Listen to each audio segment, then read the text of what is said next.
Então, pra eu entender uma coisa... Só pra eu avisar o pessoal rapidinho, que a gente deu essa pausa, avisar a galera que quem tiver aí, você já mostrou aqui, Vitão?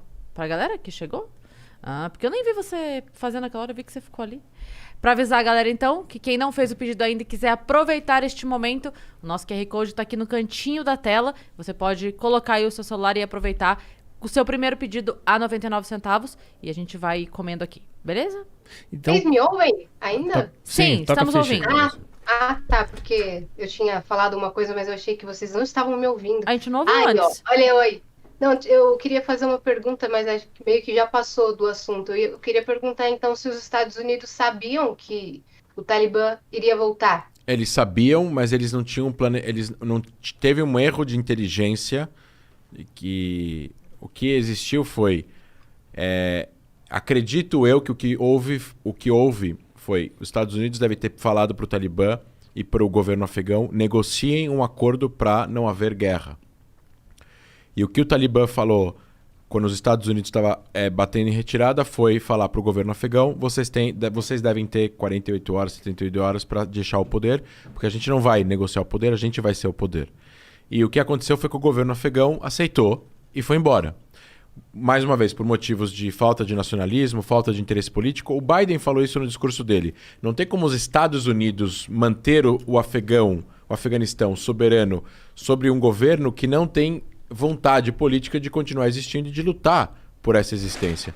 Às vezes, para você poder manter uma soberania e até mesmo a democracia, você precisa lutar e às vezes até usar a força contra forças que desejam tirar você do poder. Então, por exemplo, quando Hitler subiu ao poder, durante os 6 anos da Segunda Guerra Mundial, teve algumas operações de generais alemães que tentaram matar Hitler e tirar os nazistas do poder. Você não faz isso negociando, você faz isso com o uso da força, em nome da liberdade e da democracia. Então, existem casos na história assim. Então, o governo afegão decidiu simplesmente ir embora. O que os Estados Unidos errou, Yasmin, foi de achar que isso ia durar 3 meses, 5 meses e durou 48 horas. Uhum. Foi na rapidez com que eles tomaram o poder e não dialogaram, né? Eles tomaram o poder e assim, tomaram o poder com a ajuda do próprio governo afegão que simplesmente foi embora. Isso não quer dizer que não foi violento. Somente a tomada de poder em si já é violenta. É que nem eu ameaçar que eu vou tomar sua casa e você foge e não resiste. Isso também é violento. Sim. Mas não foi um pouco de inocência, para dizer o mínimo, do Biden? Tipo assim, ei, pessoas, negociem aqui com os terroristas? Então, mas é que assim, o Biden, ele não tem tempo para ler todos os documentos de inteligência. Então, ele tem um monte de assessores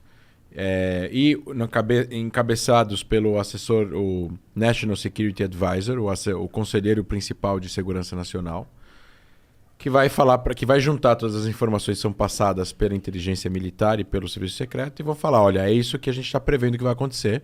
Você quer seguir? E o que ele falou e que na verdade deve ter acontecido é o seguinte, a alternativa dos Estados Unidos não era simplesmente voltar atrás. Eles assinaram um acordo com o Talibã.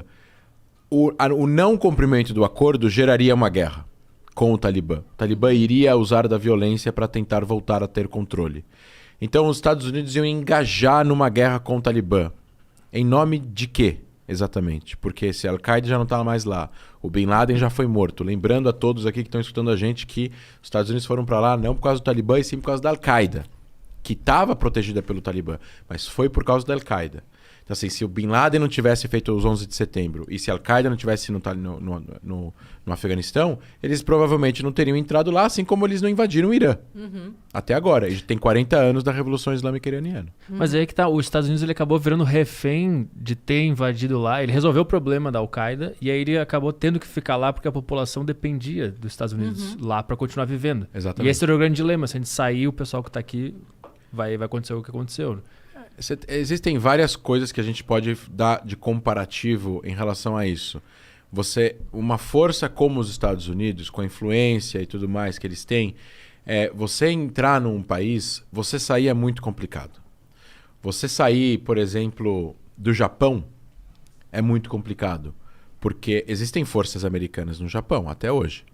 O Japão é soberano, mas depois que o Japão perde a Segunda Guerra Mundial, e o Japão era um país muito agressivo e muito perigoso, assim, dizem até que se não tivesse tido Hiroshima e Nagasaki, a Segunda Guerra Mundial, para o Japão, tinha durado mais 2 anos. E teriam morrido milhões de pessoas. Então, assim, não estou justificando a bomba atômica, mas alguns especialistas falam sobre isso. Aí os Estados Unidos ocupou o Japão, e aí ele explicou para o Japão, olha, vocês perderam a guerra, é dessa forma que vocês vão reconstruir o país para ter uma democracia e para evitar que existam líderes japoneses que voltem. O Japão era um império, né? Tinha um imperador, era uma ditadura, etc. e tal, e a partir daí se tornou uma democracia. Mas isso foi através de ajuda dos Estados Unidos. Só que o Japão tinha uma cultura embaixo disso, tinha centenas de anos, tinha União Nacional, tinha uma cultura educacional que podia ser transformada para educar a população, a paz, etc. e tal. A Alemanha, mesma coisa. O Afeganistão não tinha isso. Uhum. Então, assim, eles têm uma certa responsabilidade em relação a isso. É a mesma coisa que a ajuda militar. Se eles se comprometem agora, por exemplo, em dar ajuda militar para o Iraque, e eles também tiraram Saddam Hussein, etc. e tal, existe um governo iraquiano, xiita agora, que é a maioria do país, 60%, e existe um exército e por aí vai. E existem sunitas radicais que fazem atentados contra os xiitas e vice-versa. E os Estados Unidos ainda estão no Iraque e existe muita ajuda militar ao Iraque. Se eles simplesmente retirarem essa ajuda, eles têm uma responsabilidade das consequências que essa ajuda gerou nos últimos 20 anos, nos últimos 18 anos. Se eles tirarem essa ajuda do dia para a noite, o exército iraquiano pode sucumbir e, eventualmente, tudo que eles fizeram pode cair em mãos de outros. E o que aconteceu agora é que os Estados Unidos venderam muitas armas para o exército afegão. Eles construíram um exército com ajuda americana de 300 mil homens. Muitos fugiram, muitos desertaram, muitos foram embora.